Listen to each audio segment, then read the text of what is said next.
The scene opens on a passenger in the back of a cab.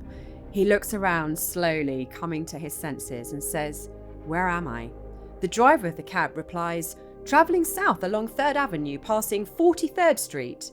Although the driver's voice is a little robotic, we've so far only seen the back of his head, and it isn't obvious that he's anything other than an ordinary cab driver. Cut to the passenger asking, "How did I get here?" The camera now cuts to a shot of the front of the driver, revealing that he is actually a robot. He says, "I do not understand the question, sir or madam." The passenger tries again, "How did I get into this cab?" To which the robot cab driver replies, "You stepped into it in the normal manner, sir or madam." Is that ringing any bells? Absolutely, from Terminator. It's the original Total Recall. Total so Recall. It is the same actor. And I wasn't going to do his voice, his accent. I have actually been told not to because it's just not quite good enough. I'm too English. Hello, I'm Rebecca Jackson, racing driver, TV presenter, and motoring expert. Welcome to Where's My Flying Car from IAM Road Smart, the podcast where we ask, are the promises of fantastical transport in science fiction possible? And if so, what are the facts? Today, I'm joined by Carla Jakeman, formerly Head of Automated Transport at TRL, to talk about Robo Taxis. Welcome, Carla. Thank you. In that scene from Total Recall, the Robo Taxi is driven by an actual robot. But that's not what we're talking about in terms of modern day Robo Taxis, is it? No. I'm going to ask you some quick fire questions to get us up to speed with where the current technology is at in terms of Robo Taxis. Okay, first one. What are Robo Taxis? It's basically a normal cab that we see now. You will dial it up from an app. It will come and pick you up, take you to where you want to go. The only difference is nobody will be driving it. Wow. And do they currently exist? They do exist, and they're being trialled in certain countries and certain cities such as Phoenix and San Francisco in America and a few in China. They don't have them here yet in the UK, but we're hoping to see them from spring next year. That's quite soon. Yeah. And would you get into a Robo Taxi? Absolutely. I can't wait. Wow, this is really exciting. This leads us into a little segment we like to call Are We There Yet?, where we look at how close we are to the technology becoming part of our everyday life. Now, you have already mentioned that we're going to be getting them in England, in Britain in the spring. How far away are we from Robo Taxis being rolled out commercially? So what we'll see is some trials, hopefully from spring next year. And these trials will really give us that opportunity to see how the market responds, for example. And those trials will also be a really good pilot that we can use for when the legislation really comes into play, hopefully towards the end of 2027. So that's when the commerciality will really kick in. Okay. And if you're a customer, what will the user experience be like? Be the same as getting into the back of any other vehicle, really. And for those of us who have trialed them, we've decided it's excitingly boring. Because it's just like being in the back of any other vehicle. I think the thing that I'm really looking forward to is a bit more of the user experience, multi-sensory things that we might see, for example, fragrance or lighting or music and that kind of thing. So if you think of the vehicle being able to understand from circadian rhythms, somebody gets in the vehicle and they're angry and are in a really bad mood, maybe the lights will go a little bit bluer and there might be a bit of lavender fragrance pumped out to try and calm them down. So, that's the sort of thing that I'm really excited So about. if someone's had a really stressful meeting and then they get into a robo cab and this lavender and dim lighting, they can completely reset and Absolutely. calm Why not? down. Yeah. And the robo cab will be aware of that, will sense the breathing, and if they're going bright red because they're just so angry. I don't know how I suspect it'll be from wearables, actually. I think okay. it will sense from their pulse, for example. I don't know exactly how it works, but I know that there are technologies and there are organisations who are already working on that kind of technology. Wow. Which I think is really exciting. It is exciting. And will this be a different cultural shift? For older generations, it definitely will be. But for younger generations, they won't even think twice about it, probably. Looking back at quite an interesting analogy, that I've shamelessly stolen from my colleague Michael Tolbert, is the elevator. So years ago, you would get in an elevator, someone would press the button, take you to the floor you wanted to go to, and you'd trust that person to get that metal box to the floor you wanted to go to. But these days, you just get in an elevator. You don't think twice. You press the button and that metal box takes you to where you want to go. We do more and more these days, don't we? We press the button ourselves. We put the milk in our coffee ourselves. We put the lid on ourselves. Yeah, you don't exactly. You don't think about these things. So now, talking of getting into a robo taxi, a robo cab, is it going to be sharing the road with normal cars? It will for a very long time. Yeah, there will be. Certainly in my lifetime, I can't see a time when it will be only automated vehicles. There will be hybrid for a long time. Okay. Now, let's talk about safety. What do you do if, for example, you're a solo passenger in a robo taxi, it's late at night and you do a ride share, but you don't feel safe with the other passenger that gets into the vehicle? It's a really important question and one that the industry are doing a lot of work on at the moment. What I expect you will see is, for example, you will have a discrete button in the vehicle that you can press and the cameras will come on, or the monitor will come on. Or you could have a button on your app where you can ask it to either divert maybe to a police station or stop if you feel unsafe and it's safe for the vehicle to stop. Or maybe just divert because you don't necessarily want the vehicle to take you to your home address anymore. You want it to take you to the corner or someone else's house, for example. So there are things like that are already being investigated. Okay. And presumably you could just have the vehicle to yourself. You don't need to do a ride share. Yeah. And I expect they will be more expensive, as you'd expect. If you want the vehicle to yourself, who knows what models will come out, but you would be able to do that. And you say you've been in a robo taxi. Where did you go? Where have the trials been? At TRL, we are the home of the Smart Mobility Living Lab in Woolwich, where we've got 24 kilometres of live test track around East London, which is very busy. So we've test tracked a vehicle for a project where we drove around with the safety driver who's ready to grab the wheel at any point, but never does. We could trial it to do things like if you're driving along and you flash to let someone through on an area where there's parked cars along the side of the street, what does the car do? And all of those kind of things we were trialing. Wow. And so your test track is with other road users as well? It's or is on it live exclusive? Roads. It's on live roads. It was the first live test track in a megacity. So it's actually round the roads around Woolwich. That's amazing. And do any of the other road users know that it's a test vehicle? Is there anything on the outside to indicate that it's a test vehicle? There's a lot of cameras and a lot of gubbins attached to it. So there are a lot of things that people will, I think probably the locals are kind of used to it. I think people think it's the Google car kind of thing, really, just taking film. Does it get a good reception? If you drive a supercar around, people tend to look. They're very excited to see its presence on the road. What's the robo taxi like?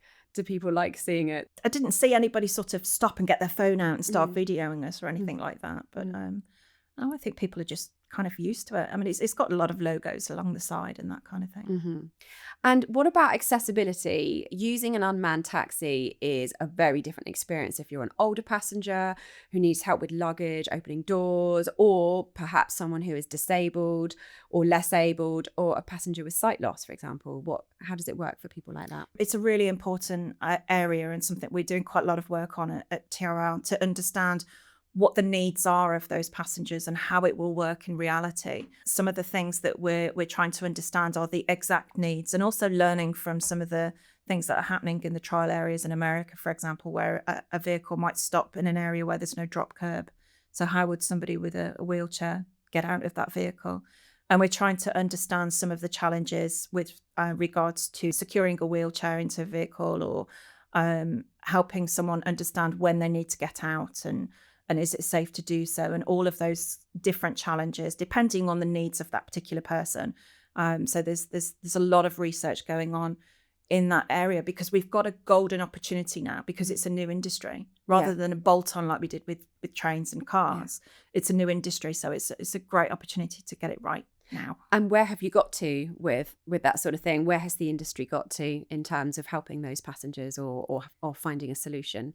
It's very much at the research stage at the moment to just understand what the needs might be. We're not going to be able to understand every single accessibility challenge, but where we can really try and help as many people as possible. So you spoke about, with you sitting in the Robo Taxi at the moment, there's a person there to take over, there's a driver there to take over. Is it possible in the future perhaps to have somebody who is a floating helper, if you like, that goes to the taxis where people who are less abled or people who might need some help can actually be assisted? Absolutely. If you think about the elderly now, and someone might come into their house and have a chat with them and make a cup of tea with them to prevent loneliness and that kind of thing, wouldn't it be great if there was somebody in that role instead of a cabbie, but someone in that role who would sit with that person in the back and help them and talk to them and maybe listen to their stories about their grandchildren and their dramas with the NHS, all of those kind of conversations that people have, and then carry their shopping out, put their shopping away, make them a cup of tea, find their slippers, settle them, and then be on their way. Wouldn't that be a nicer experience? I bet you would get loads of volunteers that would love to do that. I think so. And it would be a much nicer experience, but that person would be independent, which would be, so much more important. Definitely. Yeah. And then we're moving more towards connectivity rather than disconnect. Absolutely. As a solution. Yeah. Now, cabbies as we know it will be out of a job. Can a computer really be better than the knowledge? Well, I think there's different elements to that. I mean, with regards to the knowledge, from a positional navigation point of view, the Robo Taxi will definitely be more accurate. It will know where the roadworks are, where the traffic is, in a more real time than somebody with the knowledge. Your Robo Taxi will not necessarily know where there's a great little restaurant or the best exit at a stadium to save time.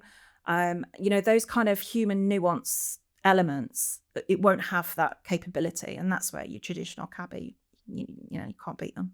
And how do you feel about that? There's good and bad, I guess. I think for cabbies, the roles will change, as we've just mentioned. With the role might change into more of a support function than a driving function. That will be the next stage of evolution. How do you say to the Robo Taxi, where's recommend a restaurant around here? Exactly. And I'm sure with AI everything can be powered. Absolutely, yeah.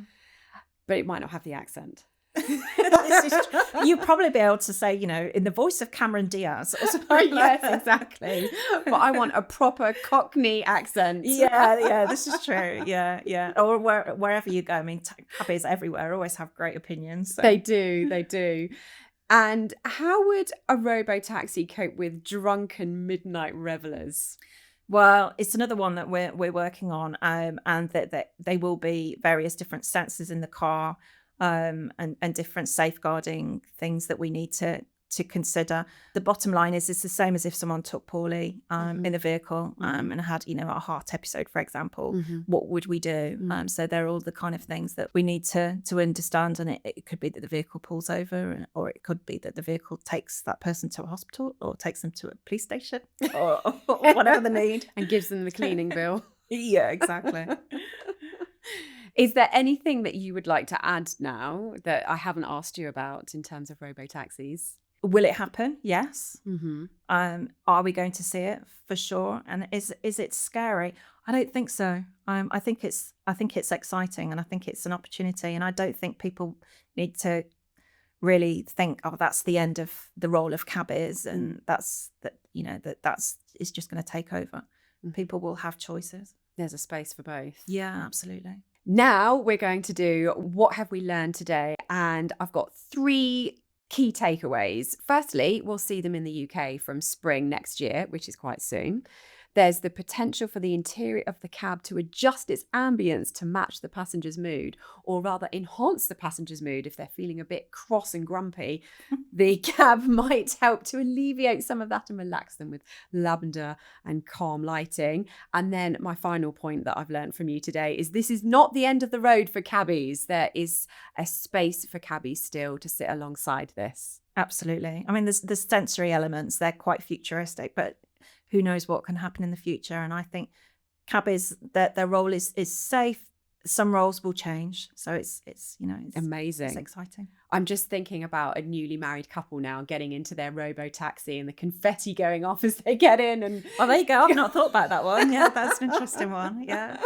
But there is a bit of a clean-up with that one as well. Slightly easier than the drunk. You could probably pay extra on the app for that. Exactly. Confetti, please. I want to end on a few quick fire questions that I'm going to throw at you. Okay? Are you ready? Go on, go for it. Will you miss the human interaction if taxi drivers become a thing of the past? Sometimes, because for me in transport research, cabbies are a huge source of information and always have lots of opinions, especially about robo taxis. But sometimes you just want quiet and you don't want to be talked to in the cab. So good point. Do you need to tip a robo cab? You don't tip an elevator. So I guess it's up to you. You might tip the organisation for good service, but that will be up to you. Okay. And favourite science fiction robot? I would have to say Wall-E, because my son made me watch it over and over and over again. How old is your son? 15 now. I love it. Thank you very much, Carla, for joining us today. You're welcome. Thank you for having me. Pleasure. We'll be back next episode where we'll be joined by Paul Wilson, chair of the Smart Cities World Advisory Board, to talk about alternative energy sources for the future in our final episode of the series.